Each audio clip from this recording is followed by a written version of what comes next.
ഈശോയിൽ സ്നേഹമുള്ളവരെ, സന്തോഷത്തെ അന്വേഷിക്കുന്നവർക്ക് സന്തോഷത്തിൻ്റെ രഹസ്യത്തെ കാണിച്ചു കൊടുക്കുന്നതാണ് ക്രിസ്മസ്. അവൻ്റെ ജനനത്തിൽ സർവ്വജനങ്ങളും സന്തോഷിച്ചു.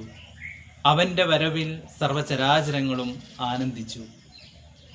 സന്തോഷത്തിൻ്റെ അനുഭവമാണ് ക്രിസ്മസ്.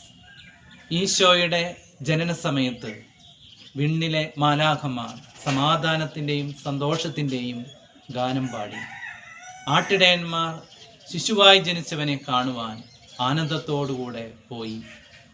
യെശയ്യാ പ്രവാചകൻ പറയുന്നത്, പശുകിടാവും സിംഹക്കുട്ടിയും ഒരുമിച്ച് മേയും, പൈതൽ സർപ്പത്തിൻ്റെ മാളത്തിൽ ഓടിക്കളിക്കും. ഇതെല്ലാം പ്രകൃതിയും മനുഷ്യരും വിണ്ണും ഒരുപോലെ സന്തോഷത്തിൽ ആറാടുന്ന അനുഭവമാണ്. അതിനാൽ ഈ ക്രിസ്മസിന് നമ്മുടെ ദുഃഖങ്ങളിൽ സന്തോഷമാകാൻ, മറ്റുള്ളവരുടെ കുറവുകളിൽ സന്തോഷമേകാൻ, എല്ലായ്പ്പോഴും ദൈവത്തിൻ്റെ സന്തോഷം ലോകത്തിന് നൽകുവാൻ ഈ ക്രിസ്മസ് നമ്മെ സഹായിക്കട്ടെ.